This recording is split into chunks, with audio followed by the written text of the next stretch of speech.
Ya, kita ke informasi berikutnya pemirsa. Ide Wakil Menteri Perumahan dan Kawasan Permukiman Fahri Hamzah menaikkan pajak rumah di perkotaan membuat gempar. Penolakan muncul karena gagasan itu dinilai bisa menimbulkan gejolak di tengah situasi kontraksi ekonomi. Fahri buru-buru meralat. Menurutnya tanah di kota semakin sempit sehingga sulit membangun rumah tapak. Pemerintah pun mendorong pengembangan rumah vertikal.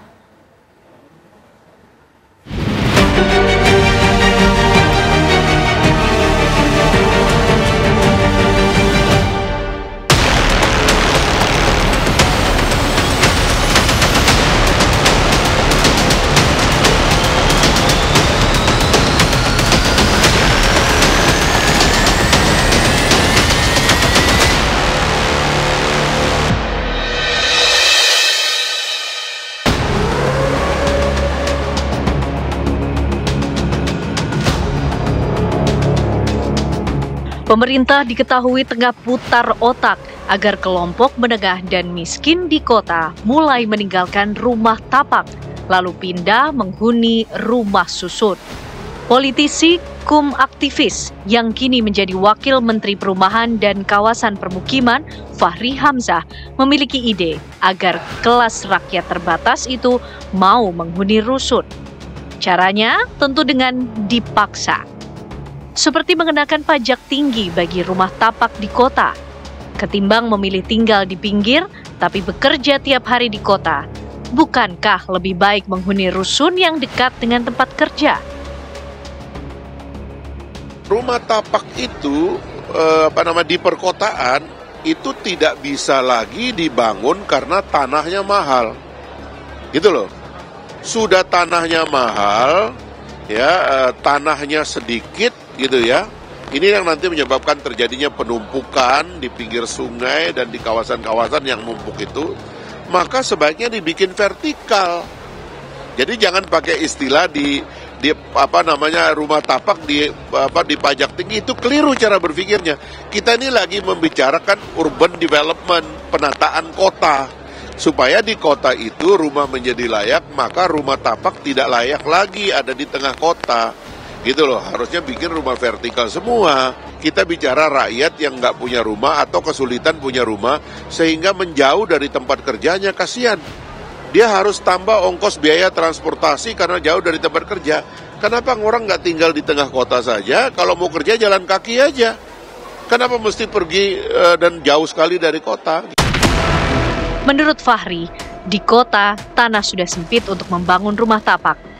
Jadinya perlu terobosan dengan membangun hunian vertikal. Rumah susun ini jadi solusi memenuhi kebutuhan tempat tinggal di kota, terutama untuk kelas ekonomi terbatas. Seperti sekarang ini, orang tinggal di pinggiran. Pagi-pagi, 15 juta orang masuk kota. Ini menciptakan kekacauan di dalam kota karena transportasi dan sebagainya. Nanti sore juga demikian. Maka ide dari social housing itu adalah di tengah kota, negara menggunakan tanah-tanah yang segera bisa diakses untuk membangun hunian vertikal. Gitu loh. Termasuklah di dalamnya tanah milik negara, tanah milik BUMN, tanah milik Pemda, termasuk tanah-tanah yang perlu dikonsolidasi. Kawasan kumuh, pinggir sungai, pinggir pantai, dan sebagainya itu yang ada di tengah-tengah kota itu harus dikonsolidasikan untuk menjadi hunian vertikal. Itu adalah best practice di seluruh dunia. Nah, caranya adalah tanah itu harusnya harganya diambil alih oleh pemerintah. Meski baru sebatas gagasan, ide Fahri rupanya membuat gempar. Usulan solusi bagi kaum urban itu justru berkesan seakan pemerintah menaikkan pajak rumah tapak di kota di tengah kontraksi ekonomi. Menurut saya itu satu usulan yang sulit untuk diterima oleh publik, Mas. Karena apa?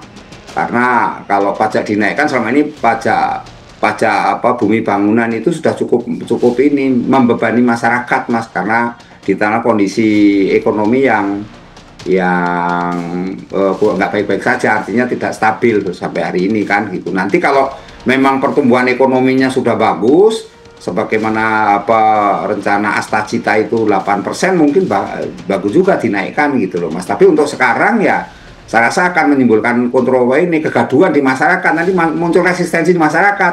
Apa itu? Ya masyarakat nggak mau bayar pajak nanti, Mas.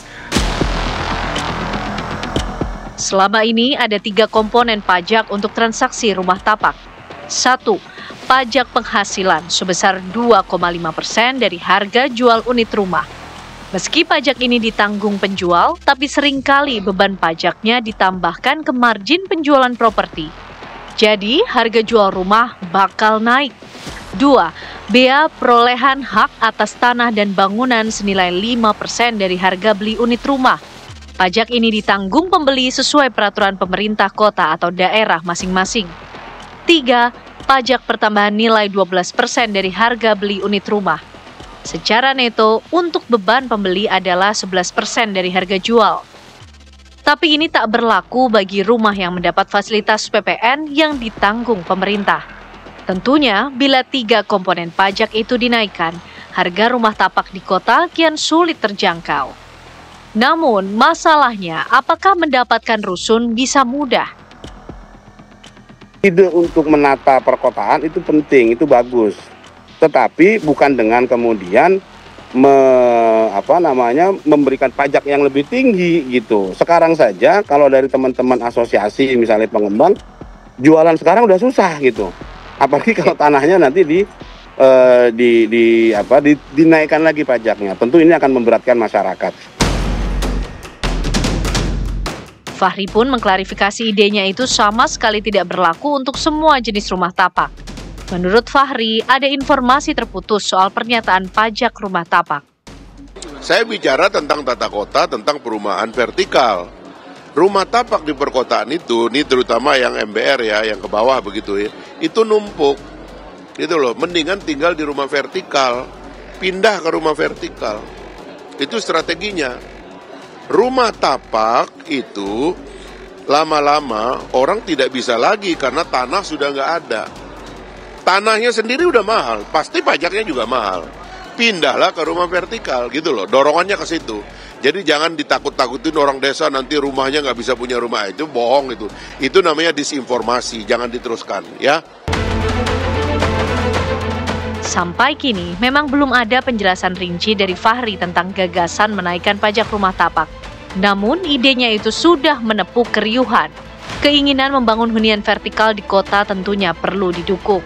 Tapi pemerintah harus memberi daya tarik agar harga rusun terjangkau sehingga mudah dimiliki oleh kelas ekonomi menengah ke bawah.